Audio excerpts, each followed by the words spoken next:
All right. Well, good afternoon, everyone. Mark and Lisa contacted me and asked me to moderate this panel. Is there an echo? Okay. No, that's just my ears. I'm old. Um, so very pleased to be here this afternoon and to moderate the session Growing Together, Sustainable Food Distribution. And we have three amazing panelists, and I'm thrilled to be the moderator. We're talking about a topic that's it's right at the heart of what it means to be a young farmer in Newfoundland and Labrador. Working together to build a sustainable, resilient, and profitable future for agriculture. So we all know that farming here can be a challenge. I mean, we have a few challenges here in Newfoundland and Labrador for farming. Anybody want to name a couple? Oh, no challenges. Everything is perfect. Great, great. But working together and collaborating together, of course, builds the sustainability into the industry. So that's what we're going to talk about this afternoon. So first of all, we have Adam Furlong from Outport Acres and farmer from the Bonavista Vista area. And then we have Richard Buss from Birchbark Farms in Pasadena and also a program coordinator for the Western Newfoundland Food Hub. And then we have Vicki Axford, also a program coordinator for the Avalon Food Hub and for Food First NL. And thank you for the stickers upstairs. I love local food is my jam. I'm a sticker girl, so I had to take one from my computer. So let's explore how we can collaborate and drive sustainability, not just environmental sustainability, but also like economic and community sustainability. So we're going to talk about these models that you guys are using. But before we get into our questions, just tell us a little bit more about who you are and your farm and what you grow, and then your position and what you do. So I'm going to start with Adam. Okay, I'm Adam Furlong. I'm the owner of Outport Acres. We're a small-scale market gardening model of a farm in Bloomfield. We're only like 25 minutes away from here. Our entire approach to agriculture is based around healthy food and healthy people and healthy soil. And, we don't use any chemical fertilizers or herbicides, pesticides, any of that kind of stuff. And it was actually something like what Ivan said there earlier is something that has been kind of in my mind since we started. Like we don't try to farm in spite of nature. We try to farm with nature. Like instead of spraying things that are going to get rid of all of the insects that you don't want to see, then maybe we'll just plant some flowers that attract some insects that are just natural predators for those types of things. So that's basically what we do. I don't really have any desire to have a 500-acre farm. Like 10 acres is the maximum that I would ever even consider doing. We currently have about an acre and a half.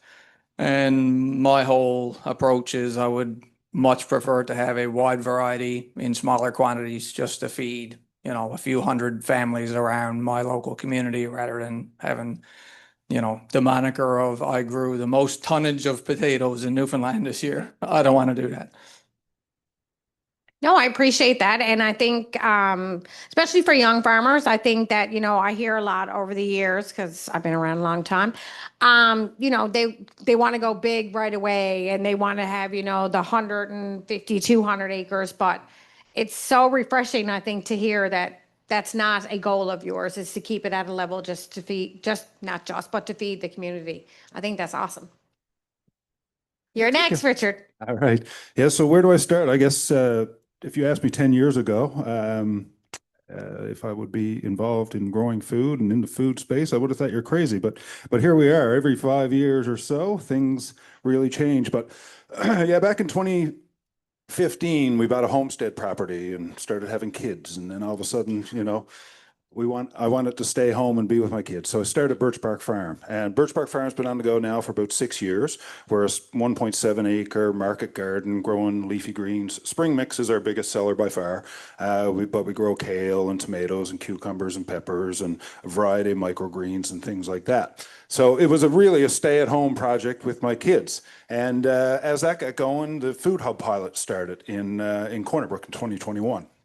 So Birchbark Farm was one of the producers that was part of that pilot project.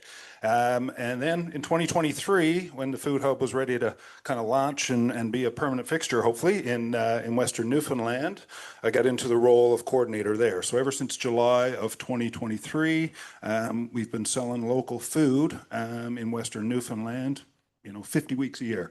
Basically, we take a little bit of time off at Christmas, but as a week in, week out situation there. So basically what the Food Hub is, it's an online farmers market. So we've got about 35 to 40 producers in Western Newfoundland that list their products on our online store each week. And then customers shop from Friday to Monday. Then we aggregate all those orders on Wednesday and get it to the customer on Thursday. And then the process repeats itself. So it's, what we do at the Food Hub is we're the marketing and distribution part. So this panel here on sustainable food distribution, that really is what the Food Hub is in Corner Brook. I think the Avalon Food Hub is going to be a little bit of a different version of what we're doing in Western, just, a lot more restaurants in St. John's than there is in Corner Brook, and a lot more population and that kind of stuff. And people aren't so spread out. So, for Western Newfoundland, we're a small population, big geographic region. So our farms that are listed each week are from Grossmore to Stephenville. So when they get their pick list Monday night saying these are all the products that customers ordered, on Wednesday, we got to go between Grossmore and Stephenville, picking up all those orders, and then distribute between Grossmore and Stephenville on the Thursday. Now, Corner Brook is our main pickup location. Probably 90% of our customers are picking up in Corner Brook, but we do have pickup locations in Stephenville, Black Duck Siding, 3 in Corner Brook, 1 in Pasadena, 1 in Deer Lake, and 1 in Wiltondale. So that's a little bit on Birchbark Farm and the Western Food Hub. Well, thank you. I wear many hats with the Federation of Agriculture, and one of them is the Ag Expo coordinator. And Birchbark Farms and the Western Food Hub has been a booth holder for many, many years. So I know you had your staff there this year, but I hope you got lots of orders. I didn't catch her at the end of the show, but she said it was a very successful weekend for you. And we always try to promote as many local farmers and, services like this at these shows. So hint, hint, I need booth holders for next year. Okay. Vicki. So I'm Vicki. I do not farm. I did not grow up farming, but I did grow up and live in an area that was very agriculturally rich. So I was fortunate enough. Many of my friends and extended family do farm, both small scale and very large scale cash crops in Ontario. So I've sat around the table listening to farmers and growers, discussing what they do and the challenges that are involved. And, as different as things can be from province to province, and the challenges obviously are unique here. Many of them are the same, and many of the discussions are always the same. One is weather. We're always concerned about the weather. It doesn't matter where you're farming. 2 is, if we grow this, how are we getting it to where it needs to be? I've been so growing up, listening to that, I was still very immersed in farming culture, and was lucky enough to become involved with local farmers markets and food hubs, and very passionate about bringing those communities together and creating that pathway for growers to connect with their customers. I know so much about farmers markets and food hubs. It's ridiculous, including the best aisle width. I love it. And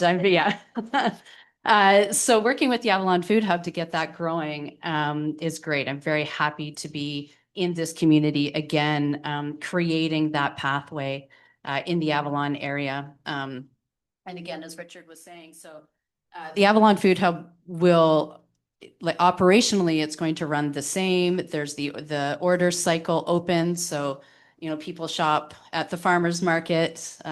You took how I describe it. But yeah, it's like picking up a farmer's market and literally putting it online. And as a producer, you're essentially, when you sign up to sell on the platform, within the platform, it's like setting up your table at a farmer's market. And so that order cycle is the same. It opens up on the Friday and closes on the Monday. We send out the pick lists to the producers and the farmers. Everything's delivered to us on Wednesday, where we are aggregating it, and then ideally customers are picking it up at our central location. In our case, we do have will be a little bit different, again, focusing on getting local foods into restaurants, institutions, as well as, on the plates of every household. So, yeah.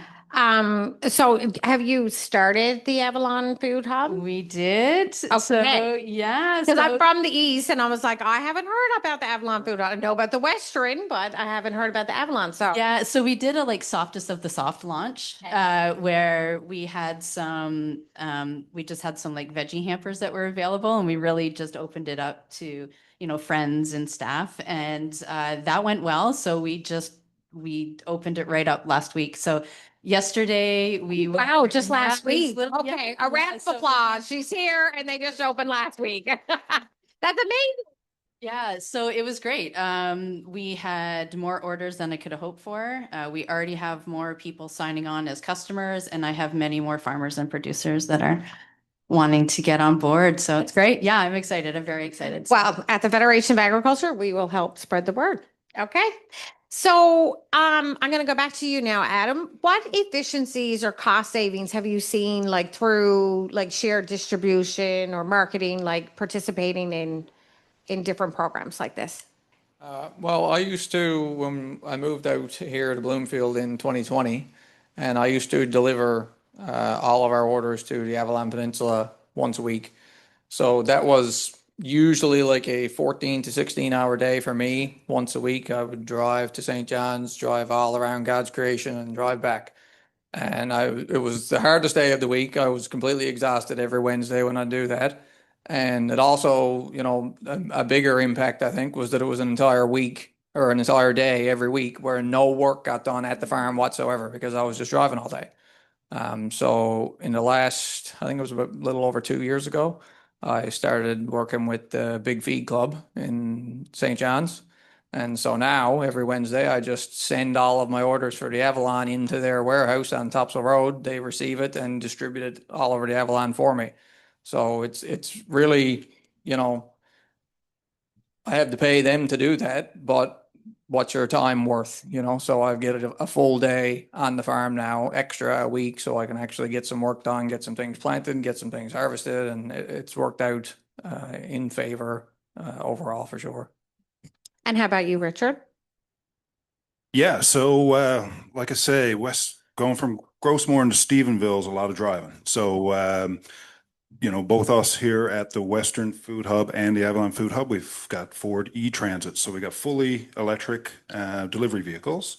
That has been a huge cost savings for us as an organization. We did some studies on it. We're spending about 29% of what we would for the same vehicle in gas. So yeah, we really cut down on kind of the carbon footprint of moving food around the region, which has been great. From a producer point of view, the Western Food Hub picks up the orders at the producer site. So, Nathan Dennis right here, every week we pull into his barn and pick up, boxes and boxes of eggs. He don't need to worry about getting it to us in Corner Brook, right? And, all our producers are like that. So that convenience of just being able to get all your orders ready and then we pull in the van and take it away, and they don't need to worry about finding a driver, finding a way to get it there, coordinating with us when we're in Corner Brook has been great. So as a producer, and that's feedback I get from all the producers, is that the Food Hub has been great for that component, because just to drive down from Cormac and drop off an order is, a morning, right? So. And Vicki, I know you're not a farmer, but just even starting this system, I would assume that it would echo the same thing on the Avalon, correct? Yes, and I think both Adam and Richard have touched on it a little bit.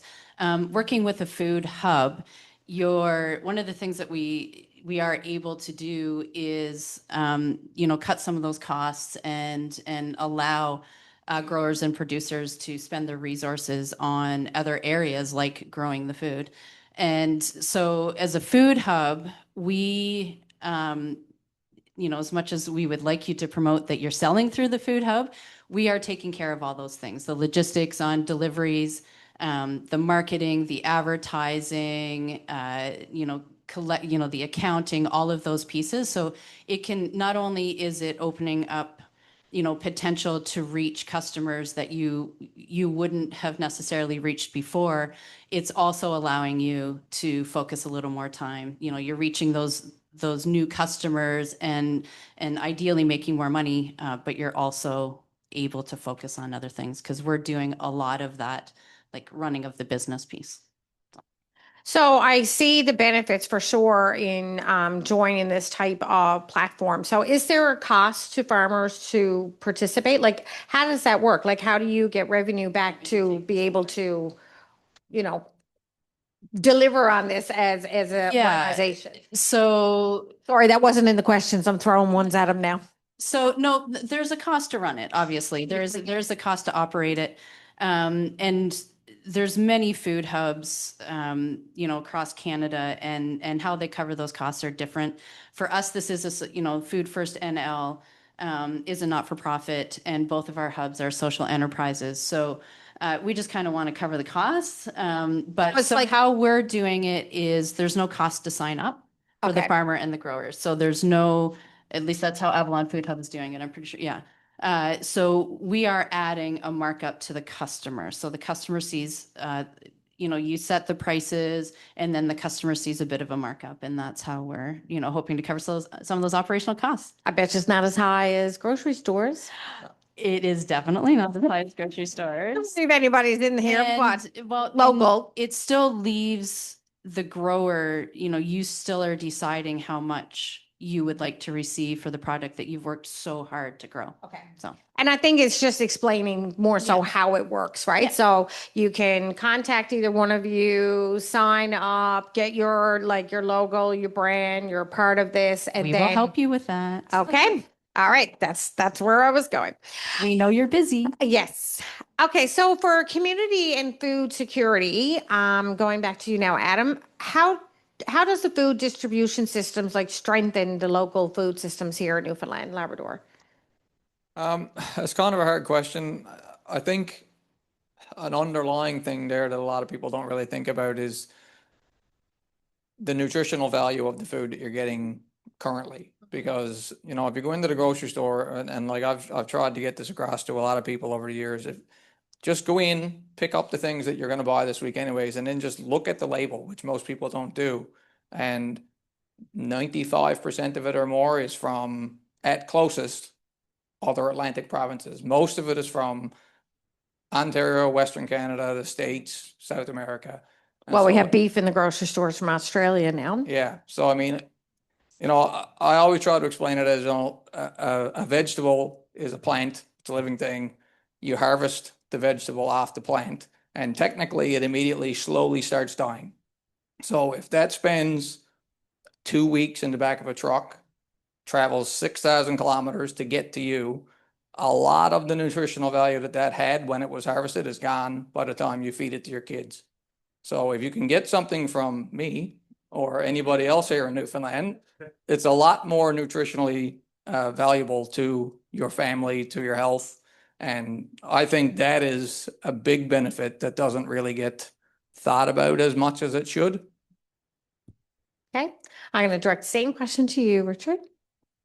Yeah, so like I mentioned, I kind of got into farming to hang out with my kids, but I also got into it to help improve Newfoundland's food security issues. When I first started kind of exploring the farm ideas, it was how little food is grown in Newfoundland and how reliant we are on global food systems and the ferry and transport trucks to put food on our table. So it was more about kind of getting back to the small scale farms in every community approach. And so that's how I kind of started my business of Birchbark. But then, the Food Hub was a great opportunity to help grow all the other small farms businesses and try to encourage more young farmers like are here today to get into this space.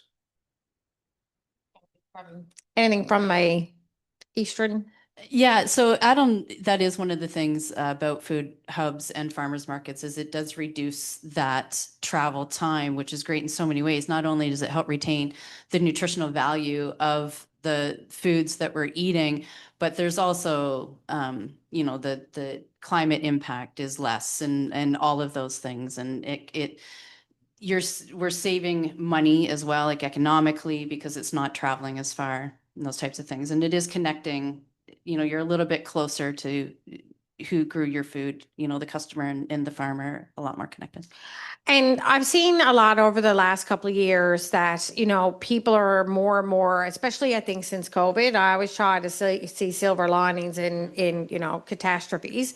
And I think during COVID, when the shelves went empty, people realized, oh, all our food is not grown here, and why are the shelves empty, and how come there's no chicken or meat, or how come there's no fresh whatever. So I think that was a huge learning curve for a lot of the general public. So do you find now like people are more wanting to buy local, like they're looking for the local product, they want to support their local farmer, or do you find you're not seeing the difference at all? And I'm just throwing that out to either one. I have noticed, so forever and a day, because everything comes here, the vast majority of it across Marine Atlantic, we'd have Port aux Basques would have a multiple day high windstorm and the ferries couldn't cross, and then the grocery store shelves would start going empty, and everybody would kind of get into a little bit of a panic, and then Marine Atlantic would get across, the grocery stores would fill up, and everybody would just forget about it.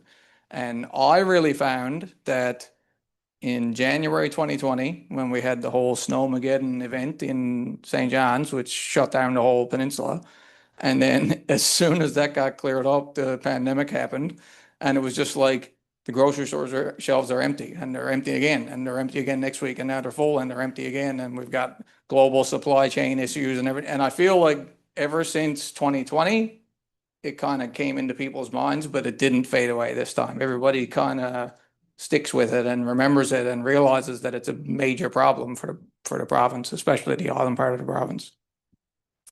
I think it's twofold. The pandemic also opened a lot of us up to the idea of online shopping, and being able to do your online shopping locally it's a double win.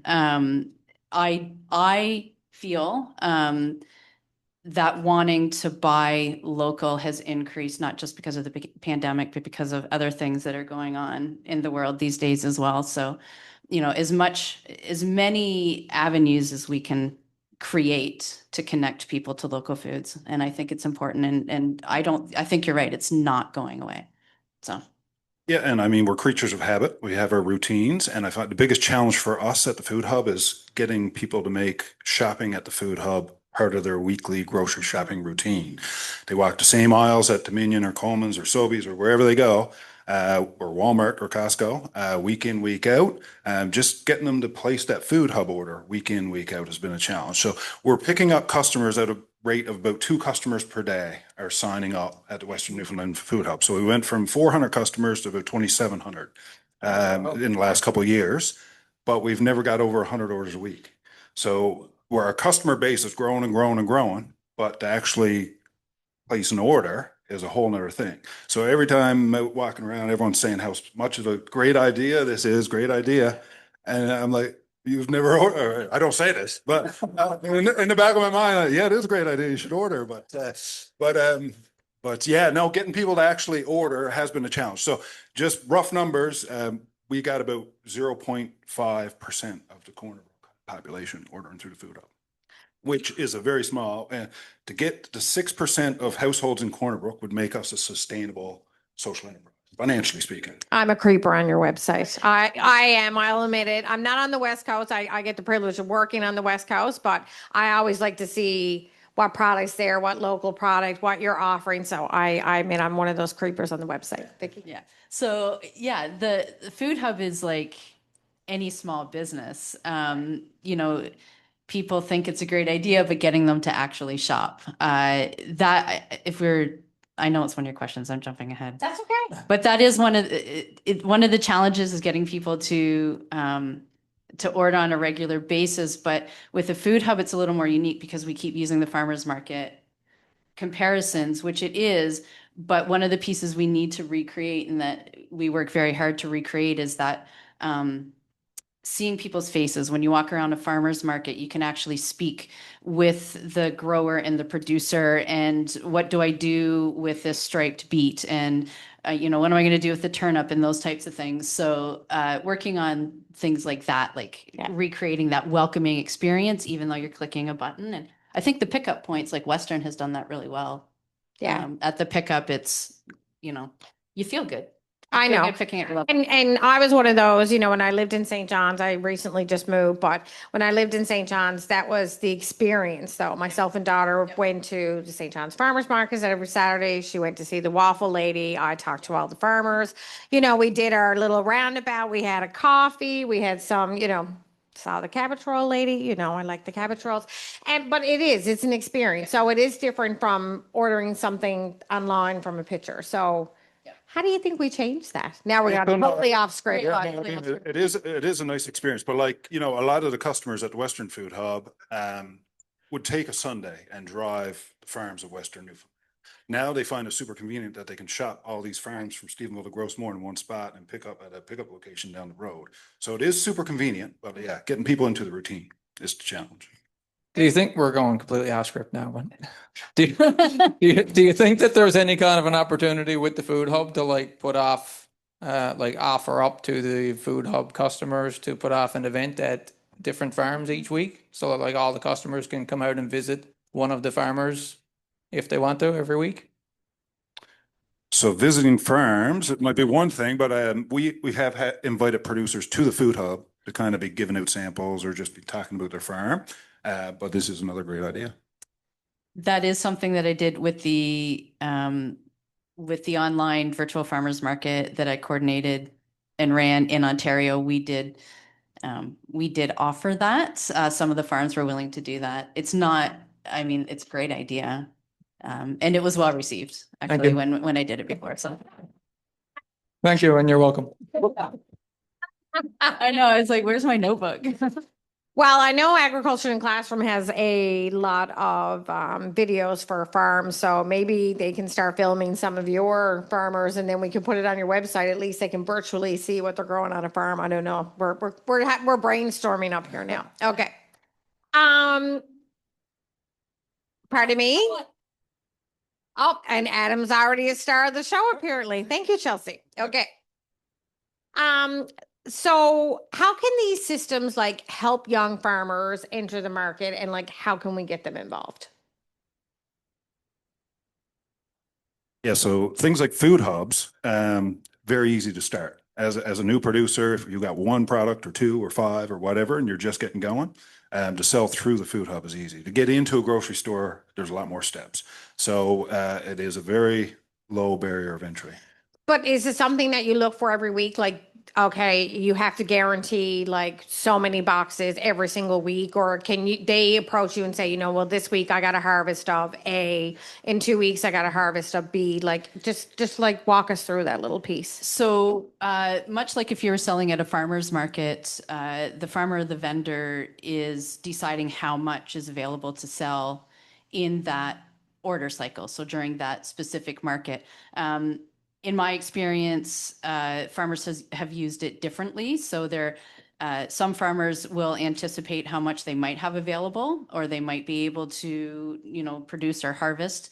And then others have used it as they do sell at farmers markets, so they do have other ways to sell, and they'll use a food hub to sell what was left.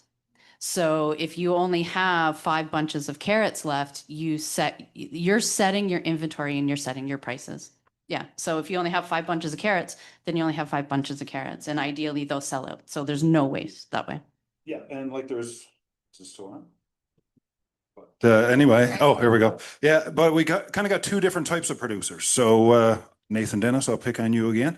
He's an example where, you know, he knows he's got eggs every week. So he'll lift whatever it is, 50 flats of white, 50 flats of brown, 50 dozen white, 50 dozen brown. And each week that just resets and it pulls from those quantities. And then you've got the veg producers that got different volumes of veg and different quantity or different, you know, lettuce one week and kale next week and tomatoes the next week, or, you know, they got some combination of those every week. So they're managing their own inventory.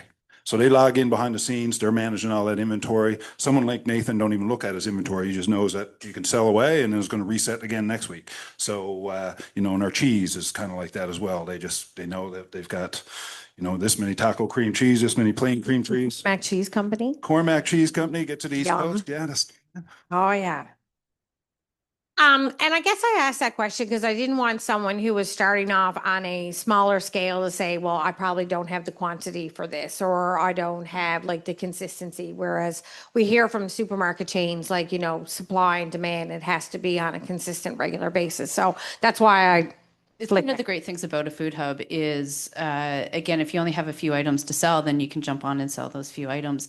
And where at a farmer's market, your table might look a little empty, and then people would walk by. But yeah, no, it works in for all Yeah, so scales of producers, small, larger. exactly. And like Loman's Farms on the West Coast right now, like, you know, 3 weeks ago they had plums. Last week they had apples. This week they got cranberry. Like different product each week, depending on what they're up to in the season. as a consumer, which is great because you'd like to have the variety, of course, right? But yeah, definitely seasonality there. Okay.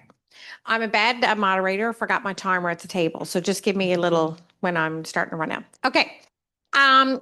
So what barriers did you face like joining? Like, did you find like there's a lot of government regulations you had to get around? Did you find like the logistics or the trust from your farmers or the trust going out to the consumers? Like, were there any challenges you'd like to share on either one of the systems that you've been working with?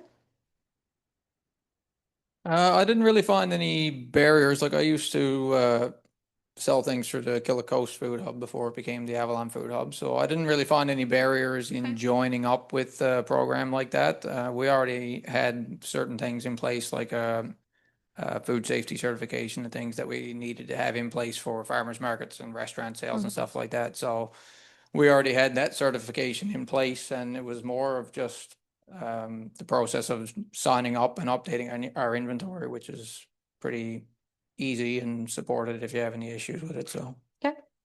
Yeah, the Service NL, temporary food establishment registration or the food establishment license. One of those, and we're good to go. Okay. And going through this, I'm not a farmer whatsoever. My brother is a farmer because I didn't want to be a farmer because I didn't want to work 365 days a year.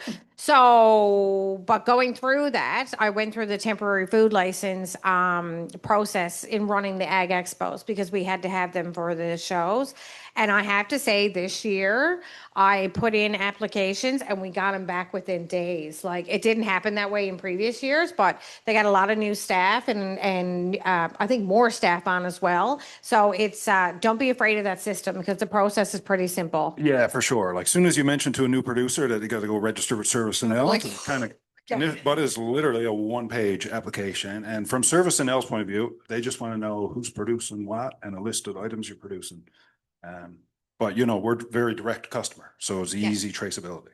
Yeah, I just find it gets complicated. Like we had one producer wanted to bring like goat's milk, but they weren't in a commercial kitchen. Like, but with vegetables and that sort of thing. Like, yeah, it was a really easy process, I have to say.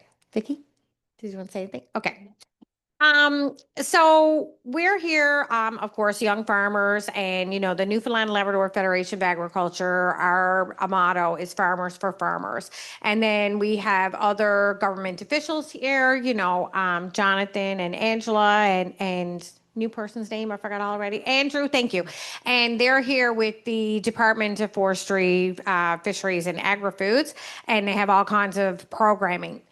What can we do as a federation or, you know, the provincial government or any other organizations to better support programs like yours? Show me the money, Jonathan. Yeah, I think there's a lot of programs out there, and we've availed of quite a few of them, whether it's through wage subsidies or the Sustainable Agricultural Partnership, both, at my farm. I'm not sure if you've used that at your farm, but we use it, and the Food Hub just recently used it. So the Food First vans you see going around, trade show tents, that Sustainable Agricultural Partnership chipped in behind the scenes on that kind of stuff. So there is lots of programs out there. But farming is one of those tight margin businesses that the more you can support you can get, Yeah. the better, the Of more course. farmers will have.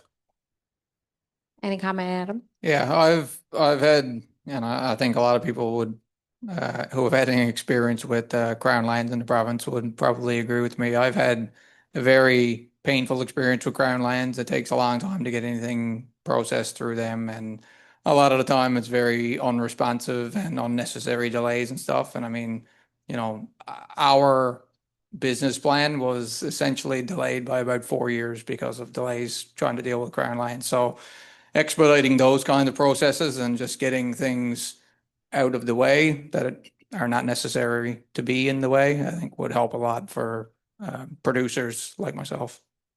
And that's good to know. And I pose that question because as the Federation of Agriculture, like especially with the new government now, like we'll be meeting with them, and Crown Land has been on the agenda for many, many years.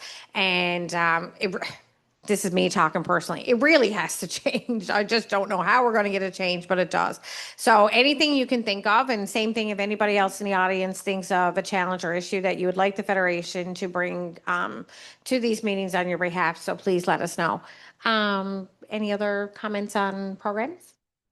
No. Okay. Money. Money. So where do you see like these food distribution systems? We had a big crystal ball and we look forward in like 5 to 10 years. Where would you like to see these systems? Where would you like to, what is the goal and the objective for your organizations?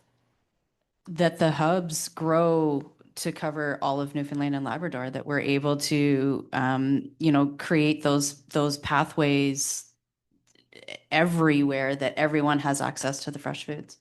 So I see a map of just like lines connecting, and they're getting, they keep expanding. Yeah. Talking about it. So Yeah, no, I agree. I think, food hubs are very regional. So now we got Avalon and Western, and there's lots of space in between for more. So that'd be great. We have utilized Big Feed Club, as Adam mentioned as well, for when we want to get things from east to west, quickly, and frozen goods and stuff like that. So that's been good.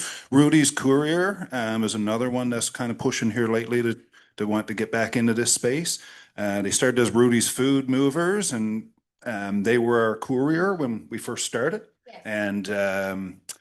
And they said, they're moving 10 times more beer across the island than they are food, right? So those are our priorities. Adam? Yeah, I think in the same vein as what they've already been saying. I think if you look at somewhere like Manitoba, you'd have to take a map and try to figure out where it makes sense to put the lines or the boundaries of the different food hubs. But I think Newfoundland being an island, it kind of just lays itself out, like one food hub for the Burin Peninsula, one for the Bonavista Peninsula, one for Central, but if we we're could all have connected. 10 of them all across. Yeah. And you Labrador. could have them all. Yeah. And you could have all the, neighboring food hubs talking to each other saying, we've got customers that want carrots this week. We're all out of carrots. Oh, we've got extra carrots this week. So you can move those over. And yeah, I think it could all work kind of synchronicity. Gotcha.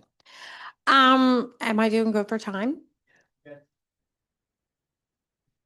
Okay. All right. Yes. Okay. All right. I am going to just put it out to the audience because I want to make sure. Is there anybody that had any questions for our panel up here? I want to give some time for some questions. Okay, Miss Kylie. I've been itching to ask this ever since you were talking about your horrible Wednesdays you used to have to take across the island. Because I know this is a discussion about sustainability and about, getting connected to the community and the food hub. And I'm hearing a lot of discussion about mental health, really, if you think about it that way. it sounds like this is one of the best tools that you can use to kind of reduce your stress levels so you don't have to do everything alone. And I think that's a theme that young farmers should hear. You should not do everything alone. Is there anything else that, like this food hub or like something else that maybe that we haven't discussed yet, that also aids with your mental health like that?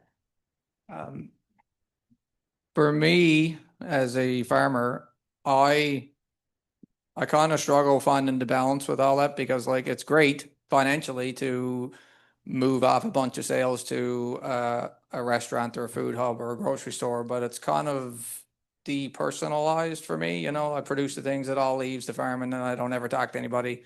But like I really enjoy going to a farmer's market because I'm talking to all the people who are coming and buying my stuff and asking about the stuff that I'm buying and telling me how to use it last week. And I really enjoy that kind of stuff. So when I mentioned earlier about arranging food hub customers to occasionally come out to farms and stuff, you know, that's sort of self-serving too, because I would enjoy people coming in and showing them what I'm doing and answering questions about how we're doing it and things like that. Oh, I love that perspective. Yeah, no, I agree. I think, you know, when we first started the food hub, and we were using a courier service, we weren't even, as food hub staff, we weren't familiar with all the producer sites. Our courier drivers knew all the sites and talked to the farmers and that kind of stuff, but we didn't have that connection. And so as soon as we got the electric delivery van and started doing all these runs ourselves, we're connecting with the producers each week. And we're also connecting with our customers and our pickup points and all that kind of stuff. So it's really kind of getting a grasp on our own Putting that face distribution. to the name Yeah, and making kinda- that connection, Yeah. building that relationship. Exactly. Yeah. For Way better sure. for relationship. So how many staff do you have at the Western Food Hub? 3, well, 2.5. So myself and Nazrul's the new assistant. So Rashid was there for 2.5 years, and they just moved to Alberta. So Nazrul just came into that role, and Samantha Young just took a different role in more of policy and advocacy within Food First, and Megan Salter has come in her role. So Megan's role is kind of half Food Hub. She's with us 2 days a week when we're busy, Yeah. and then she's like food animating the other half of their job. Okay. I have there's myself and how many is that? How many people are, yeah. So I have a half person as well, helping out. Charlotte, she's amazing. But she also is one of our animators with Food First and also is shared with the third social enterprise, Food on the Move. So. And back to Carly's question, do you see like from a mental health perspective and how it takes the burden off farmers to be part of like a system like that? Yeah. I mean, ideally, yes, it is relieving some of that stress of managing the small business part of it. But again, especially for me, being a very social person like I am, making those connections. And I will be working very hard to get to know the producers and the farmers that are joining us on the hub, but also the customers already, just even with one cycle, getting to know them and chatting with them and how great it is and really working to create that welcoming experience when they come in to pick up their order of, fresh vegetables and making sure that all those smells are still there and all those amazing things. So she's not here. So Sarah Power is our communications person for the Newfoundland and Labrador Federation of Agriculture. So I'm going to volunteer her now so we can get the word out about, all of these platforms just to our Amazing. farmers so they're aware, because I didn't even know it was happening on the Avalon. Like I said, I'm on the Avalon, so that'd be great. Okay, I'm going to go back to the floor. Do we have any more questions? Come on, we got 3 panelists. Aha. Derek, I knew you wouldn't let me down. Okay. I was just wondering, when you mentioned the idea of going to visit the farm, have you looked at the idea of when you do the routes of getting volunteers or promoting, go for a farm tour and you've got a helper, right? So the idea of bringing that out to the public to bring on people to assist in the pickup, but they get a tour. Yeah, that's an idea to explore for sure.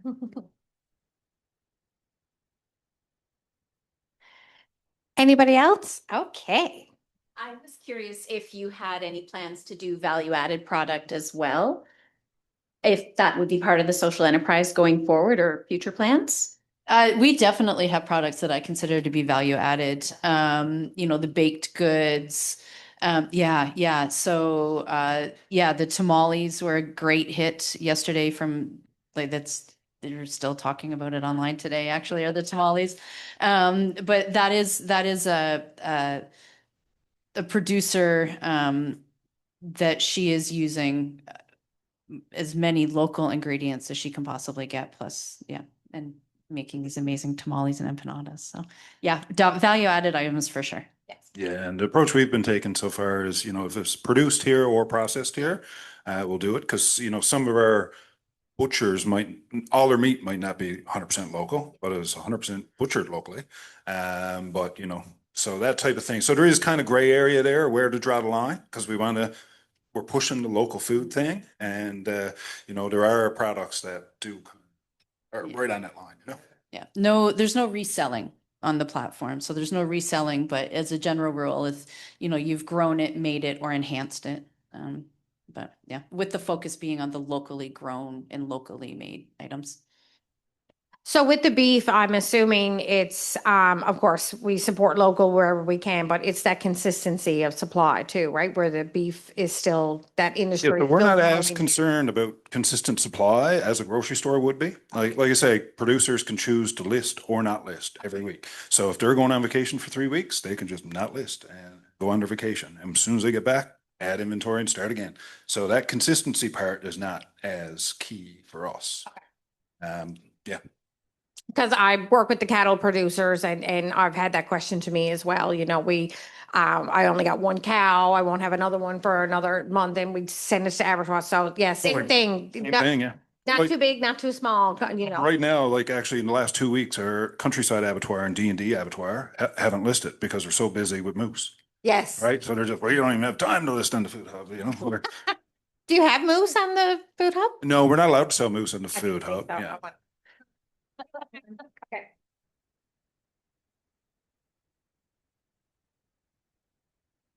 This is a two-part question. And you'll excuse my ignorance. Right now with your food hubs, it might be harder for Vicki. I know you just started yesterday, but with or what you can maybe anticipate, and even just for you, Adam, individually, is supply bigger than demand right now, or is demand outweighing supply? And then the second part, if or when supply is outweighing demand in the future, when we have so many farms you don't know what to do with, can you see the food hubs organizing export? So for my farm personally, not on a food hub or anything, but not to sound braggy or anything. I could not keep up with the demand for my products this summer. I could have produced at least twice as much as what I did and sold it all. And it's just me on my farm right now. So it was really hard. There was most weeks for the last 3 months. I was just absolutely annihilated at the end of the week. I could not. There was some stuff that I could have harvested and I just didn't have time or energy to get harvested before the end of the week. And so if anybody's looking for a job next year, I might be hiring and we'll see how it goes. I can send you a 19-year-old. Yeah, talking about food waste earlier, I felt like when I first started my farm, all I was doing was feeding chickens all the crop, right? And now is at a point where there's very little waste, and pretty much we're selling almost everything we're producing, which is great. From the food hub point of view, there's inventory left on the food hub every week, right? So there's lots of room for more customers. And like I say, we've got a customer base there, if more were ordering, but there's definitely, if Upper Humber puts on 20 clamshells of basil, they might sell 5 or 6, and then they might have 20 clamshells of microgreen pea shoots and sell 4 or 5, and that kind of stuff. So there's lots of space there for more customers to come in and buy. I'm not sure what to add to that. I know with the Avalon Food Hub, again, St. John's an area, we have more concentrate. There's just a higher concentration of restaurants. and institutions. And we're really hoping to create that connection there and those relationships there to help get local food. Again, it'd be based on what is available. But with the food hubs, they're shopping from what's available. If it's not there to buy because we weren't able to grow it or it's out of season, then. Do I have time for another question? One more? Okay. I'm gonna put Vicki on the spot now. No, but we didn't get a chance to talk about it.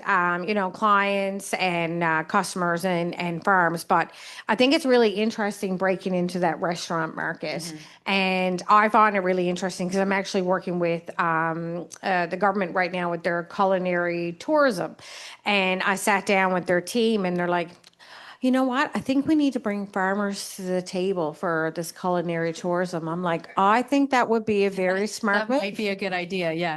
Like culinary tourism without farmers, I don't know what the best success rate is going to be. But like they didn't make the connection. And I'm being very honest when I say that. They did not make the connection. They figured, oh, this would be wonderful. So we're going to try it at our Ag Symposium coming up January 27th, 29th in Gander for the Federation of Agriculture. And we're actually going to bring in some chefs and partner with farmers and have some food stations because it's our 50th year next year for the Federation. But I think it's really interesting because I know a lot of restaurateurs that are looking for local food. So can we just talk about that for a minute? Is that okay, Mark? Yeah. So I personally know a number of chefs that would love to be using local, but they don't. Okay, me and you need to talk too. So yeah. But they're not sure how to connect. Many farmers and growers and forages have created relationships themselves, and they're delivering, this is a box of chanterelles that I have foraged. Do you want them? And they're selling them that way. But they could be potentially selling a lot more if they're bringing it to one space, and I can bring those chefs and restaurants and institutions. If You're the they're connector. shopping we're that kind of that conduit to the fresh. And if we have, five mushroom farmers, that restaurant or that institution can potentially buy more and have it on their menus more consistently. Yeah, I love that. I love that. We're going to build that relationship for sure. Okay, so we're going to wrap up. Our time is up. I want to thank our panelists very, very much for coming up and sharing your valuable insights and the collaboration on how it could be a key ingredient in sustainable farming.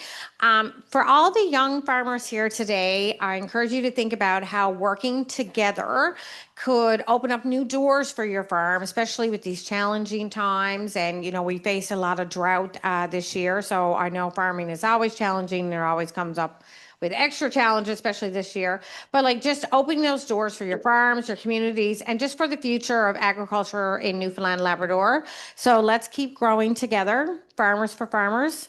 And thank you very much.